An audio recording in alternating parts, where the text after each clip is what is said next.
សូមជូនរឿងនិទានព្រះអង្គម្ចាស់និងម៉ោងដែលបញ្ឈប់ពេលវេលា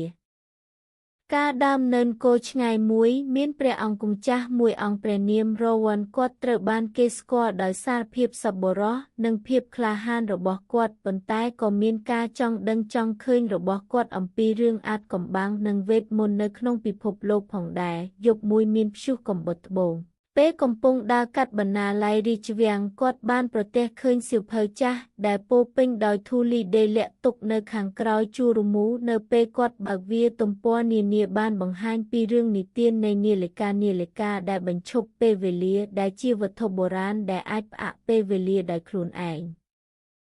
សៀវភៅបានប្រាប់ពីអំណាចដ៏អស្ចារ្យមួយប៉ុន្តែជាមួយនឹងវាមកជាគ្រោះថ្នាក់ដ៏ធំកញ្ចក់នាឡិកាត្រូវបានចាក់សោទុកចោលអស់ជាច្រើនសតវត្សមកហើយដោយសារតែថាមពលរបស់វាអាចប្រើបានដោយមនុស្សដែលមានចិត្តបរិសុទ្ធតែប៉ុណ្ណោះហើយវាត្រូវបានគេនិយាយថាអ្នកណាក៏ដោយដែលប្រើវាដោយមិនប្រុងប្រយ័ត្នអាចជាប់នៅក្នុងពិភពលោកដែលមិនចេះចប់ជារៀងរហូតដោយមានការចាប់អារម្មណ៍ព្រះអង្គម្ចាស់រ៉ូវ៉ាន់មិនអាចបញ្ឈប់គំនិតនៃការស្វែងរកនាឡិកានោះទេបន្ទាប់ពីគេងមិនលក់អស់ជាច្រើនយប់ដោយធ្វើការស្រាវជ្រាវសៀវភៅទីបំផុតគាត់បានបកស្រាយផែនទីដែលលាក់ក្នុងទំព័ររបស់វានាឡិកាត្រូវបានគេនិយាយថាលាក់ទុកនៅក្នុងបេះដូងនៃព្រៃ Whispering Forest ដែលជាកន្លែងពោរពេញទៅដោយភាពទាក់ទាញនិងអាថ៌កំបាំងដោយការតាំងចិត្តរ៉ូវ៉ាន់បានចេញដំណើរដោយដឹងពីហានិភ័យប៉ុន្តែជំរុញដោយបំណងប្រាថ្នារបស់គាត់ក្នុងការយល់ដឹងពីអំណាចរបស់វត្ថុបុរាណនៅតាមផ្លូវគាត់បានជួបប្រទះឧបសគ្គជាច្រើនពោលគឺទន្លេគ្រោះថ្នាក់បន្លាដែលហាក់ដូចជាឈោងចេញមកក្រៅ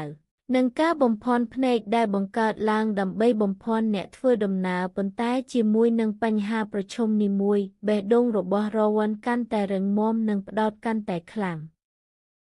នៅក្នុងបេះដូងនៃព្រៃបន្ទាប់ពីការស្វែងរកជាច្រើនថ្ងៃរ៉ូវ៉ាន់បានជំពប់ដួលនៅលើកញ្ចក់ដែលលាក់កំបាំងមួយនៅទីនោះហើយដែលនៅលើជើងទំនេរវល្លិប្រាក់គឺជានាឡិកាដែលមានពន្លឺចែងចាំងក្នុងពន្លឺព្រះច័ន្ទវាចាំងដោយពន្លឺមិនពិតដូចជាវាកំពុងហៅគាត់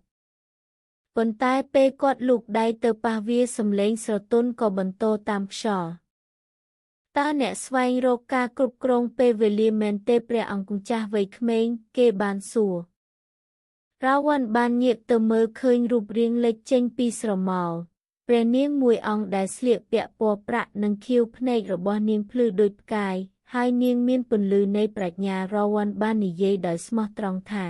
ខ្ញុំមិនស្វែងរកការគ្រប់គ្រងពេលវេលាសម្រាប់ហេតុផលអាត្មានិយមនោះទេខ្ញុំគ្រាន់តែចង់ការពាររាជាណាចក្ររបស់ខ្ញុំពីអាបធ្មប់អាក្រក់ដែលបានដាក់បណ្ដាសាលើប្រជាជនរបស់ខ្ញុំពេលវេលាបានជាប់គាំងនៅក្នុងទឹកដីរបស់យើងហើយខ្ញុំត្រូវតែលុបចោលវាវិញមុនពេលប្រជាជនរបស់ខ្ញុំអស់សង្ឃឹម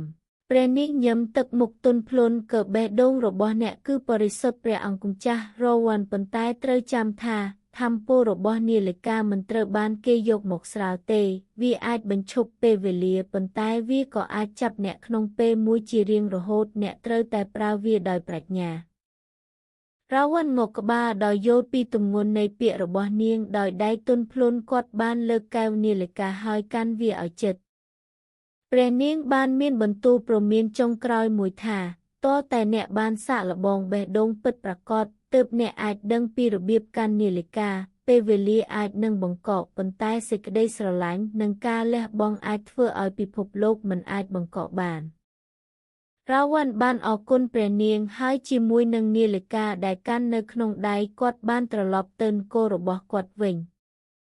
ពេលទៅដល់គាត់បានរកឃើញថាអាបធ្មប់បានបញ្ចេញមន្តអាគមបណ្ដាសាយ៉ាងខ្លាំងក្លាដែលអ្វីទាំងអស់តាំងពីខ្យល់រហូតដល់ផ្កាយត្រូវរលត់ទៅវិញប្រជាជនក៏ស្ទះនៅនឹងកន្លែងភ្នែកធំទាំងភ័យខ្លាចមិនអាចធ្វើចលនាបាន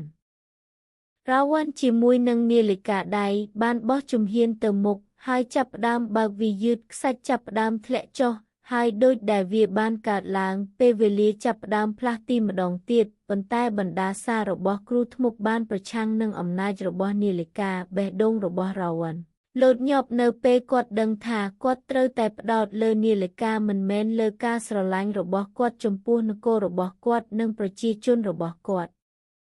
ជាមួយនឹងដង្ហើមជ្រៅរវ័នបានបិទភ្នែករបស់គាត់ហើយខ្សឹបប្រាប់ការអធិស្ឋានសម្រាប់សុវត្ថិភាពប្រជាជនរបស់គាត់នៅពេលនោះកញ្ចក់នាឡិកាបានភ្លឺជាងពេលណាទាំងអស់ហើយបណ្ដាសាបានបែកខ្ញែកដូចកញ្ចក់ពេលវេលាបានវិលទៅរកភាពធម្មតាវិញហើយប្រជាជនណេនគោបានភ្ញាក់ឡើងដោយសុវត្ថិភាពពីបណ្ដាសារបស់គ្រូធ្មប់ប៉ុន្តែដំណើររបស់រវ័នមិនបានបញ្ចប់ទេម្ចាស់ស្ត្រីបានព្រមានគាត់ថាវេទមន្តរបស់នាឡិកាមានដែនកំណត់គាត់អាចប្រើវាដើម្បីបញ្ឈប់ពេលវេលាជារៀងរហូតប៉ុន្តែគាត់ដឹងថាការធ្វើបែបនេះនឹងជាប់គាំងគាត់នៅក្នុងពិភពទឹកកកដែលគ្មានស្នេហាគ្មានការលូតលាស់និងគ្មានការផ្លាស់ប្ដូររវ័នបានយល់នៅពេលនេះថាភាពស្រស់ស្អាតនៃពេលវេលាស្ថិតនៅក្នុងធម្មជាតិដ៏ខ្លីរបស់វាពេលវេលារបស់វាមានតម្លៃព្រោះវាមិនអាចកើតឡើងម្ដងទៀតបានទេ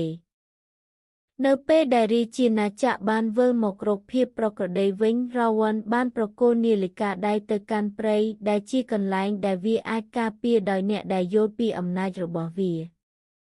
ព្រះនាងញឹមម្ដងទៀតអរព្រះគុណព្រះអង្គចំពោះប្រាជ្ញារបស់ព្រះអង្គម្ចាស់រវ័នអ្នកបានរៀនបានល្អហើយពេលវេលាគឺជាអំណោយហើយអ្នកបានជ្រើសរើសរស់នៅក្នុងវាមិនមែនគ្រប់គ្រងវាទេ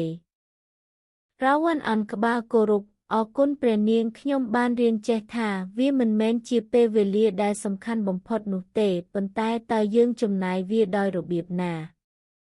ដូច្នេះហើយព្រះអង្គម្ចាស់ក៏ត្រឡប់មកផ្ទះវិញដោយដឹងថាវេទមន្តពិតមិនមែនស្ថិតក្នុងការបញ្ឈប់ពេលវេលានោះទេគឺត្រូវគោរពគ្រប់ពេល